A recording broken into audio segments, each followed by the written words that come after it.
Notícia que acaba de ser confirmada direto do Palácio do Planalto, direto, né, de dentro do governo Lula, gente, tá?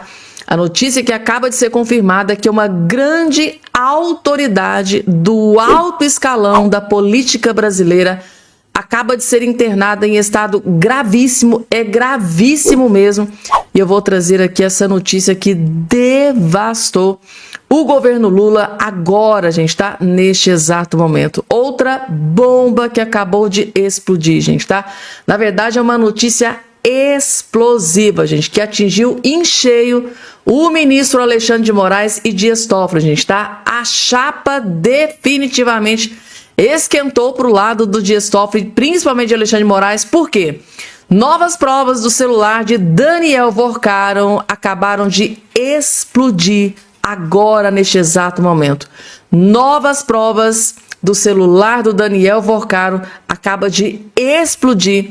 E assim, gente, tem gente que está desesperado. Essas provas atingem em cheio o ministro Alexandre de Moraes e o ministro Dias Toffoli.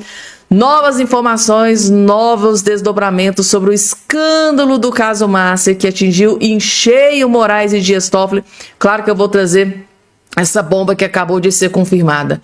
Gente, e o Lula da Silva entra em completo desespero. Lula entrou em desespero após novo avanço de Flávio Bolsonaro em novas pesquisas, gente, tá? Lula entrou em completo desespero após ser avisado de que Flávio Bolsonaro subiu drasticamente, avassaladoramente, em novas pesquisas que foram confirmadas aqui. E o desespero tá tomando conta, gente. Lula completamente furioso, tá devastado, desnorteado. Inclusive, tá cobrando... Não, vocês vão entender, gente. O homem tá desesperado. Não vou nem dar muito spoiler, senão perde um pouquinho a graça. Daqui a pouco eu vou trazer essa informação bem completinha para vocês, gente, tá? E deputado federal acaba de confirmar a maior bomba contra a esposa do Moraes, gente, tá? E é sobre o escândalo do caso Márcia também. Tá vendo que a coisa tá feia para a família Moraes? É, gente, são duas informações, tá? A primeira contra o Moraes, saiu de dentro do celular do Daniel Vorcaron, que eu vou trazer daqui a pouquinho. E depois tem mais uma bomba contra a esposa do ministro Alexandre de Moraes, que foi confirmada agora por um deputado federal muito querido por todos nós. Tudo isso e muito mais, claro, gente, eu vou trazer a partir de agora, nesse boletim feito, preparado e gravado com muito amor e carinho. Espero que vocês gostem muito. Não esqueçam rapidamente de se inscrever aqui embaixo no canal, ativar o sininho das notificações e compartilhar o vídeo o máximo possível que vocês puderem. Pessoal, se vocês estiverem de pé, senta, pega a pipoca, fica bem confortável, porque esse vídeo aqui vai valer a pena cada segundo da sua atenção. E logo de cara, Ana Paula Henkel, gente, tá? Detonou a decisão da Polícia Federal.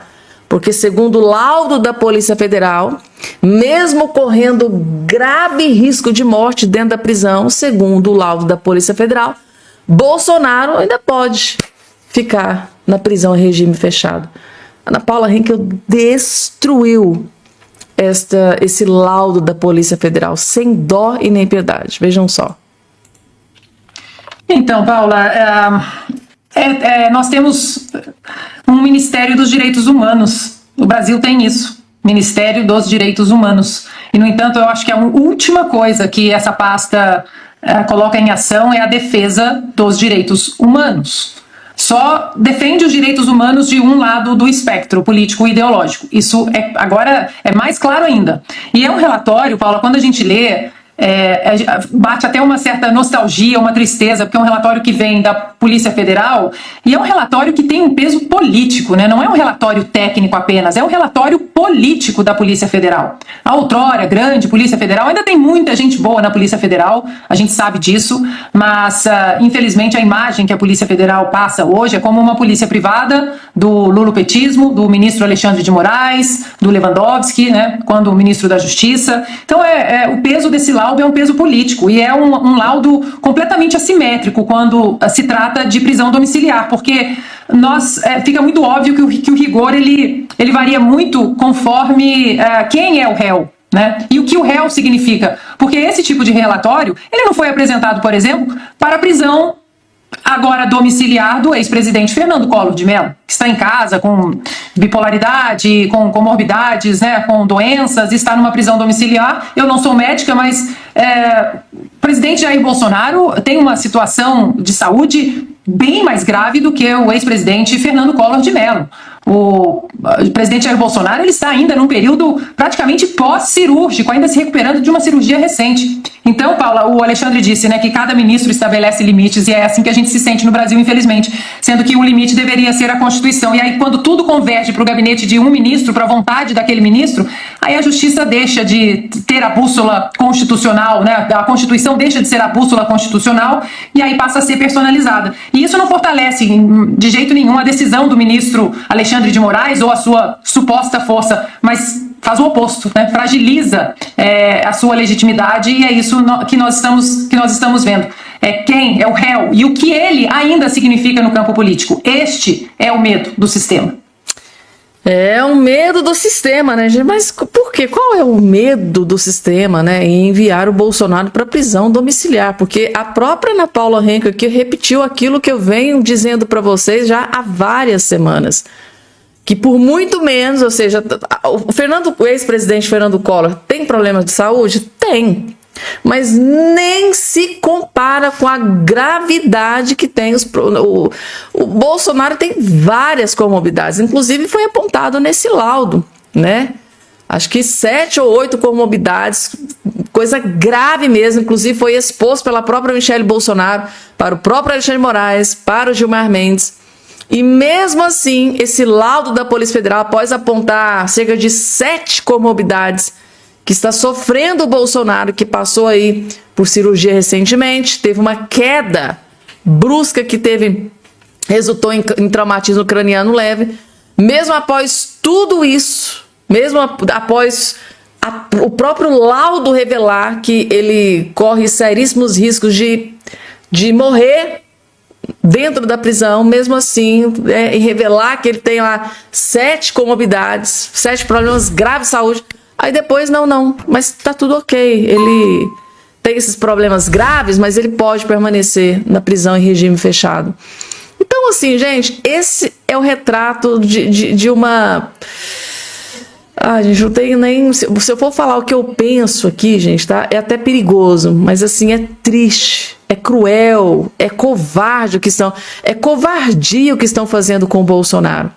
Por muito menos o Collor está lá na sua cobertura luxuosa de mais de 10 milhões de reais de frente para o mar, comendo e bebendo do bom e do melhor, empregadas à sua disposição.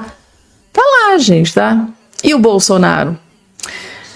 Direitos humanos só é aplicado para um lado, né, para um espectro da política. Para o outro, não. Aqui tem que se ferrar e tem que se lascar. É muito triste. Vamos lá, gente, porque tem mais informação para vocês. Gente, e o Lula entrou em completo desespero com as últimas pesquisas que mostram um gigante avanço do Flávio Bolsonaro nas últimas pesquisas.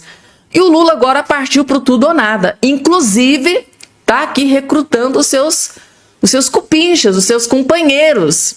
O Lula tá tão desesperado que tá aqui dando uma catracada nos seus aliados. Lula faz cobrança ao PT e aponta erro do partido. O que aconteceu? O Lula está cobrando do seu partido, que o seu partido trabalhem, que o seu partido o proteja, que o seu partido vá para frente e dê suas vidas para manter o Lula no poder. O Lula quer isso do PT. Isso não está acontecendo. Se isso não está acontecendo, abre margem para o Flávio Bolsonaro crescer nas pesquisas. É o que está acontecendo e o Lula está desesperado.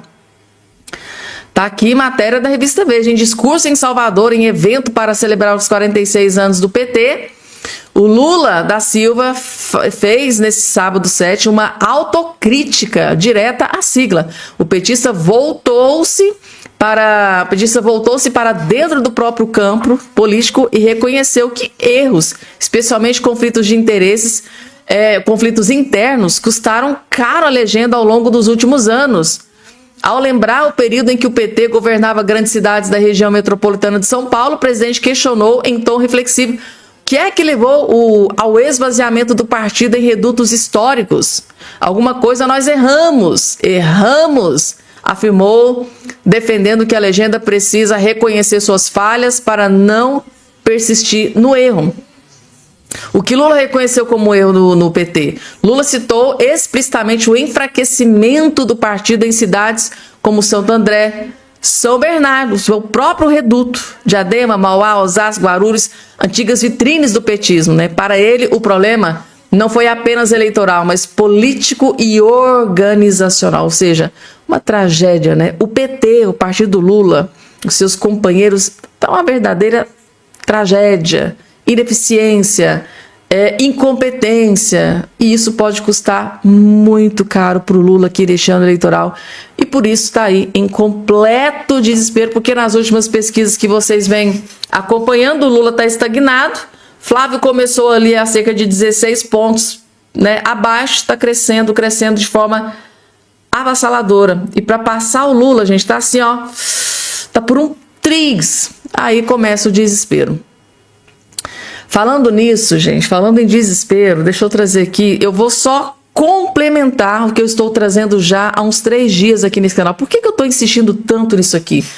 Porque, gente, tá? A gente precisa tomar muito cuidado com os traidores, aquelas pessoas que se elegem nas costas do Bolsonaro, mas depois quer sentar no colo do Lula no Congresso Nacional.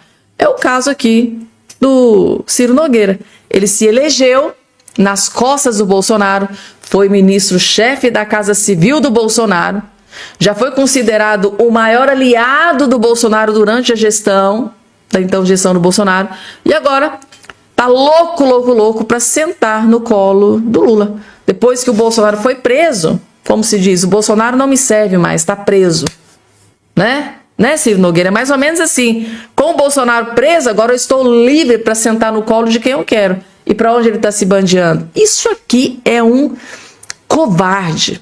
Isso aqui é um grande traidor. Ciro Nogueira sugere trair Bolsonaro e busca aliança com o Lula. É isso, gente, tá?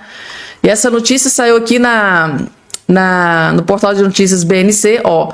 O senador Ciro Nogueira, ex-chefe da Casa Civil do governo Bolsonaro, protagonizou um movimento de alto impacto político ao se reunir com Lula na Granja do Torto, conforme informou a Folha de São Paulo. No encontro, que contou com a presença do presidente Hugo Mota, Nogueira teria oferecido o afastamento do Progressistas da base de apoio de Flávio Bolsonaro em troca de uma interlocução direta com o governo e neutralidade em disputas regionais.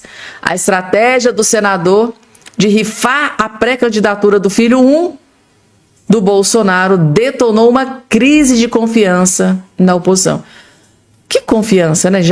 Muita gente já estava desconfiada do Ciro Nogueira há muito tempo. Eu mesmo sempre tive as minhas ressalvas contra o Ciro e eu sempre alertei todos vocês que são inscritos aqui nesse canal. É para isso que esse canal existe, gente, para alertar vocês, para trazer, para que você seja um cidadão bem informado que jamais será escravizado. Esse é o lema aqui do nosso canal. E este lema do nosso canal nunca fez tanto sentido quanto essa manchete, essa matéria, essa decisão do Ciro Nogueira. Eu quero que vocês sejam um cidadão bem informado, que aí você jamais será escravizado. Porque é isso aqui, gente, tá? O cara se elege, usa o Bolsonaro, põe fotinho e tal, faz vídeo com o Bolsonaro, coloca o Bolsonaro na rede social, né? Grava vídeo com o Bolsonaro, olha, votem, aí o Bolsonaro vai lá, ajuda, gente, ó, votem no Ciro Nogueira, é um grande parceiro, é um grande aliado, vai se unir à direita para acabar com a esquerda. Aí agora o que é que o cara faz? Isso aqui. Então é isso que a gente precisa evitar no próximo. Mas, assim, impreterivelmente é o que a gente mais tem que evitar, esse tipo de traidor, como é o Ciro Nogueira. E não é de hoje que eu venho alertando vocês sobre isso aqui. Isso aqui é só a comprovação de tudo aquilo que eu venho denunciando para vocês aqui. Não confiem no Ciro Nogueira. Eu não confio. Assim que o Bolsonaro anunciou o nome do Flávio Bolsonaro, o primeiro a criticar foi o Ciro Nogueira. Eu já tinha alertado vocês, gente, ó, fiquem espertos que o Ciro Nogueira tá dando sinais de que vai pular do barco. Tá aqui. Contra fatos não há argumentos, né? Vamos lá, gente, tem mais. Gente, eu separei tanta notícia para trazer para vocês aqui nesse boletim. Inclusive, eu vou trazer essa aqui. Vou trazer essa aqui. Do Marcel Van Hatten. Tá aqui, gente, tá? A chapa tá esquentando para cima da esposa do Moraes. CPMI do INSS votará a convocação da esposa do Moraes. A CPMI do INSS acabou de voltar, gente, tá? Acabou o recesso parlamentar, acabou de voltar, tá fresquinha de novo. E segundo informação aqui do deputado Marcel Van Hatten, agora eles vão focar em convocar a esposa do Moraes. Vocês conseguem imaginar, gente, idealizar a esposa do Moraes ali na frente, ela sendo convocada, aí ela não pode negar. Se ela for convocada, nem que seja amarrada, ela tem que ir.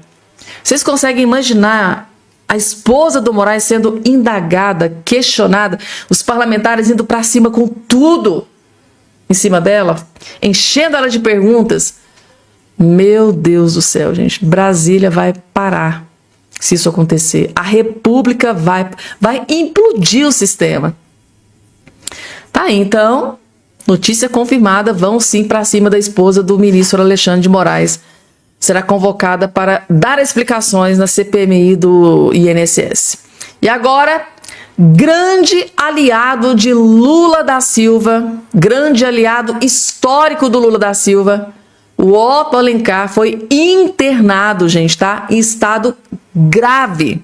Passou por procedimento, UTI e tudo mais, gente, tá? Esse aqui que está aqui na sua tela é um grande aliado do Lula, inclusive já disse que o partido dele vai estar com Lula agora nesse pleito eleitoral. Acho que, se eu não me engano, é o PSD. Ele acabou de anunciar que o PSD vai estar com Lula nessa eleição, que ele vai estar com Lula nessa eleição, mas tem que estar vivo para isso, né? Aqui. Senador Otto Alencar é internado após passar mal durante a agenda na Bahia, gente, tá? Tá aqui, é PSD mesmo, partido. O senador Otto Alencar, do PSD, foi submetido a uma cirurgia cardíaca para a implementação de um marca-passo após ter se sentido mal quando voltava de uma agenda política no município baiano de Lapão. O parlamentar de 78 anos está internado na UTI cardíaco do Hospital Aliança, em Salvador, onde o procedimento foi realizado. A assessoria do baiano informou que o quadro de saúde é considerado estável. Alencar foi submetido a exames médicos, né, que diagnosticaram um quadro de bradicardia, caracterizado por uma frequência cardíaca lenta, o coração está muito lento. A indicação da equipe que presta atendimento foi a implantação do marca-passo. As informações são do G1. Então tá aqui, gente, tá? Teve que passar por procedimento cirúrgico e encontra-se neste momento em UTI. Ele passou por procedimento, fez o marca-passo, o coração tá batendo muito devagar, muito lento, e ele que tá prometendo dar a vida, né, gente? Dar o sangue por Lula da Silva. Quer que o Lula se perpetue no poder. Então, um grande aliado do Lula aqui, internado em estado gravíssimo, teve que passar por procedimento cirúrgico, marca-passo, UTI e tudo, gente, tá? Deixa eu trazer aqui essa pancada, gente, tá? Na verdade, um soco no estômago do ministro Alexandre de Moraes e do Dias Toffoli. Definitivamente, a chapa tá esquentando. Notícia explosiva. Novas provas do celular de Daniel Vorcaro explodem o STF. E agora, Alexandre de Moraes? E agora, Dias Toffoli? O que é que vocês vão fazer? É bomba, bomba, bomba, bomba. Assistam, gente, tá?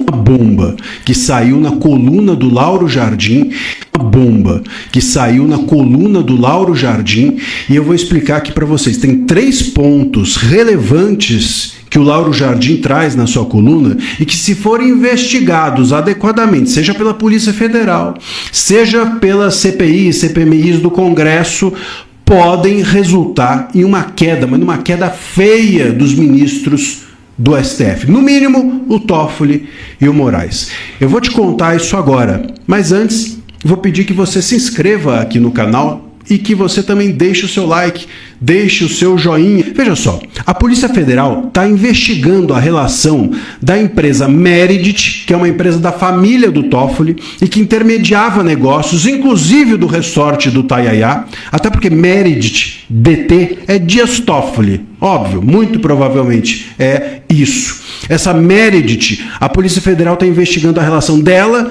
com o Master e com o Vorcaro. Vocês entendem?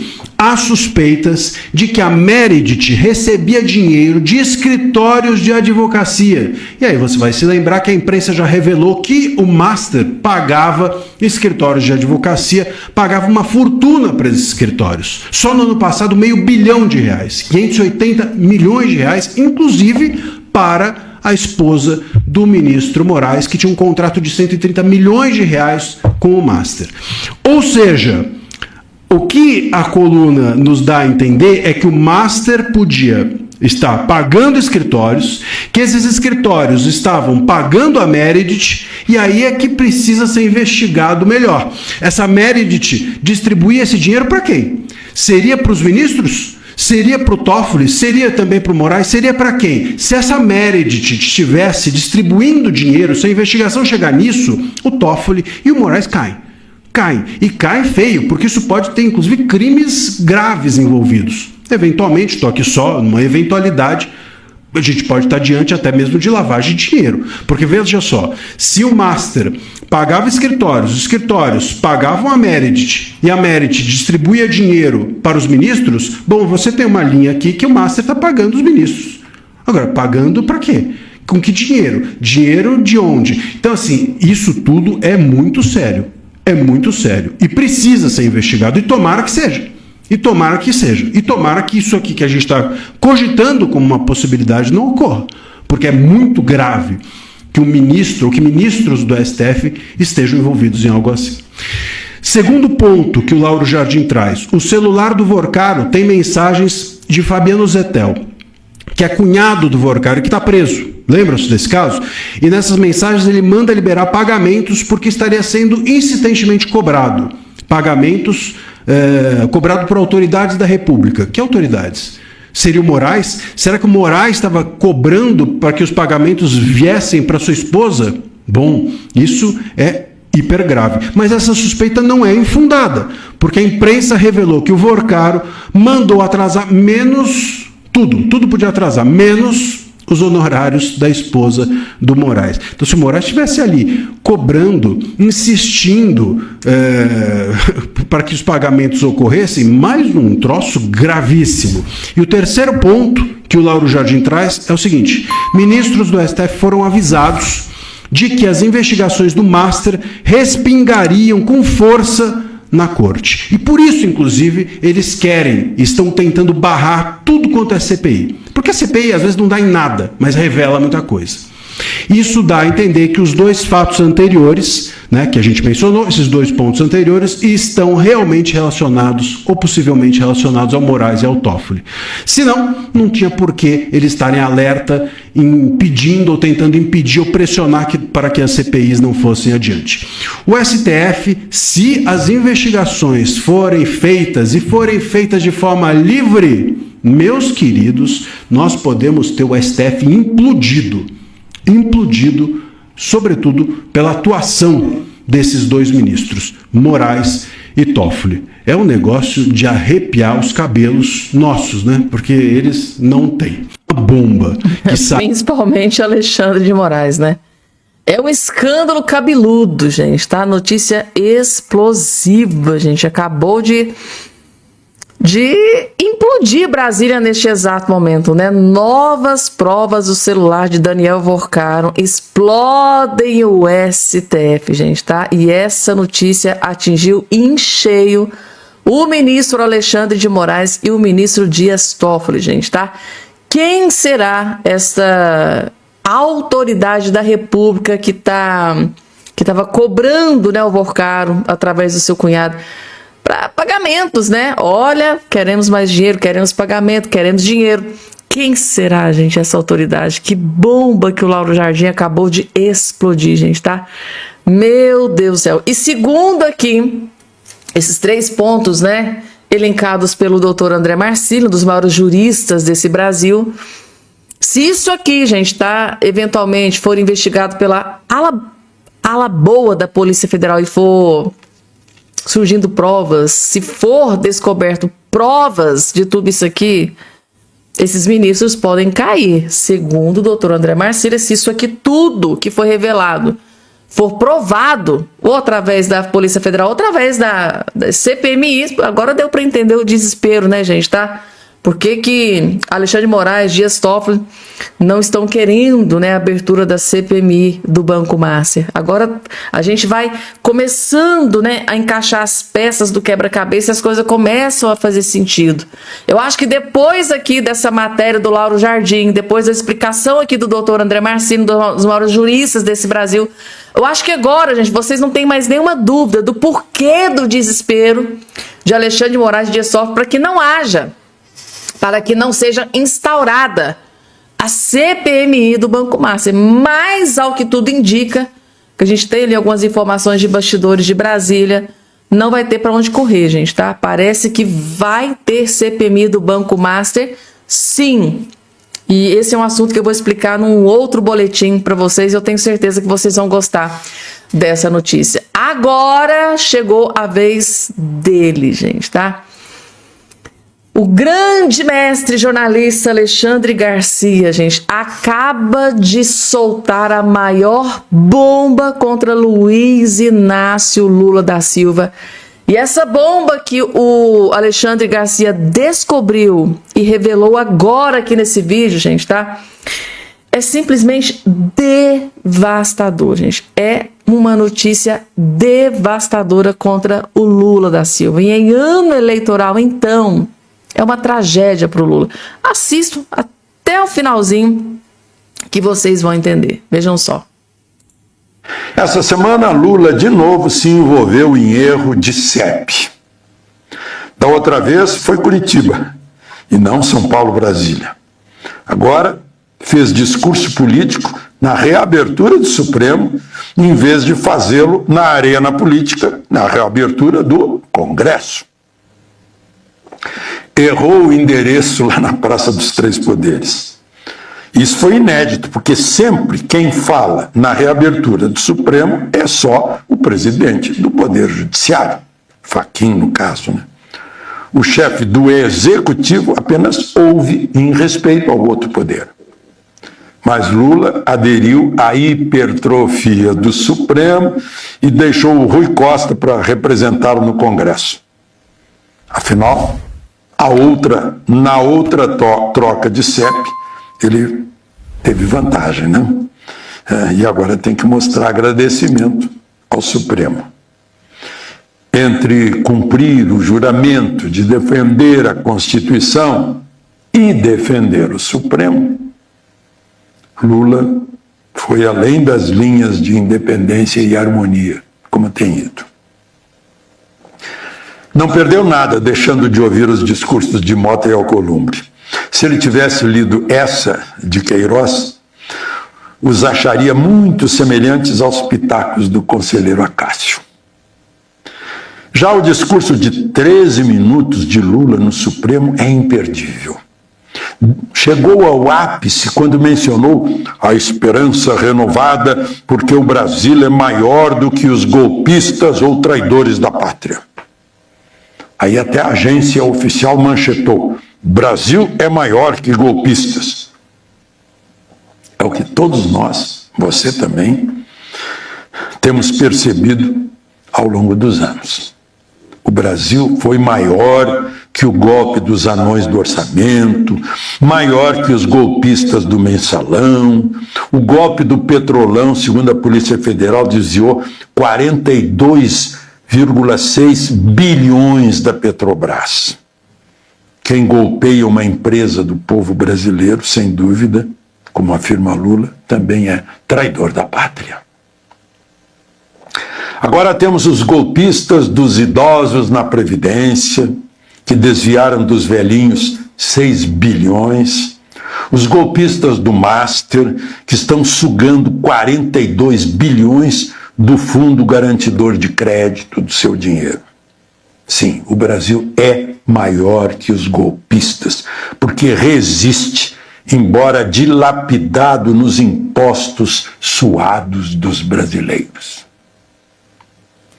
O Master escancarou a promiscuidade no Supremo, já capengando com tanto pontapé desferido na Constituição e no devido processo legal. Depois de ter ajudado o Supremo a se livrar de Bolsonaro, a mídia percebeu que havia perdido audiência e assinantes. E agora trata de voltar à sua missão e agora denuncia a promiscuidade do Supremo. O Supremo se surpreendeu com o ex-aliado. E para entregar alguns anéis de turmalina e ficar com os dedos e anéis de brilhantes, saca um código de ética, como se já não estivesse tudo na Constituição. Estava lá, reputação ilibada, notável saber jurídico, publicidade, moralidade, impessoalidade. Mas tem um código casuístico para calar a boca. Toffoli ensinou aos magistrados: na carreira há restrições que precisam ser respeitadas. Está se referindo aos outros, claro. Mas depois se torna um dos sujeitos da frase, aspas, na magistratura não somos livres para dar opiniões políticas eleitorais. E depois parece que estava pensando numa disputa esportiva, porque disse, agora vamos zerar o jogo. Arquivados todos os processos, agora todos têm que seguir as regras. Vocês entenderam? A tal resolução contém uma anistia. Daqui para trás, a gente não fala mais. Não? O ministro Moraes acusou os outros. Havia magistrada que não aparecia na comarca para trabalhar, mas estava na Jovem Pan.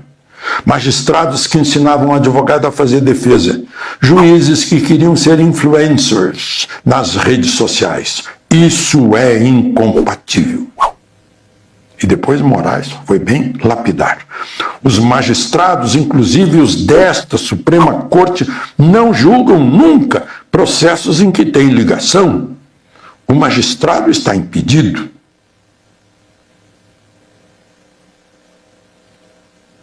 Depois desabafou. Nenhuma carreira política tem tantas vedações. Magistrado não pode fazer nada na vida, só o magistério. Só contrato de professor. Contrato de 129 milhões com o Master, nem pensar. Né? Mas aí aparece Toffoli, que lembrou do cassino, do Resort Cassino. Provavelmente ele disse, mas pode ser acionista e receber dividendos se não tiver cargo na administração. Ah, claro. Só os ingênuos acreditam que o cardeal Richelieu, atrás do trono, não mandava nada na França, né? Toffoli parece, então, ter lembrado de Gilmar, porque ele disse, vários magistrados são fazendeiros e donos de empresas. A vaga de Barroso, retirado por Trump numa tacada de tabela, ainda não foi preenchida. É por causa de Alcolumbre que quer Pacheco, seu antecessor. É mais uma distorção. A exigência da Constituição não é a concordância do presidente do Senado, mas notável saber jurídico. A falta dessa exigência básica é que tem enfraquecido o Supremo. Desconhecimento da Constituição, do devido processo legal, dos princípios básicos de direito. Um presidente da República pode indicar por razões políticas, mas o Senado é que é, supostamente, né, a Câmara Alta, o revisor que testa a formação ética e o saber jurídico. Notável saber jurídico é saber acima dos que estão acima da média. E, de preferência, magistrado de carreira, com sólida experiência em todas as instâncias, principalmente na primeira, no chão do fórum. gente, tá? É uma verdadeira enciclopédia da política brasileira, né, gente? Uma lenda viva que nós temos, graças a Deus, do lado certo, gente, tá? Eu fico simplesmente assim, de queixo caído, gente, tá? Com conhecimento. Não é à toa que muitos o consideram um mestre, né? O maior jornalista desse país, Alexandre Garcia. É tão gostoso, né, ouvir ele falando, assistir ele falando, porque ao mesmo tempo que ele traz coisas da atualidade, né, do que está acontecendo agora, ele traz coisas lá de trás, rememorando, lembrando, falando de política, né, aqui no Brasil, geopolítica, trazendo política internacional. A gente fica de queixo caído, gente, tá? Como que a gente não admira um homem como esse? Que traz luz, elucidação, a casos que a gente pensa assim, cara, é muito complexo entender isso. Basta você assistir um vídeo do Alexandre Garcia e você vai ver tudo claro, com uma luz ali na sua frente. Você termina de assistir um vídeo dele, você fica extasiado de tanto conhecimento que você acaba de adquirir. É uma bênção de Deus, né, gente, tá? Coloca aqui embaixo a opinião de vocês, gente, tá? O que é que vocês acharam de tudo que foi exposto aqui agora pelo Alexandre Garcia?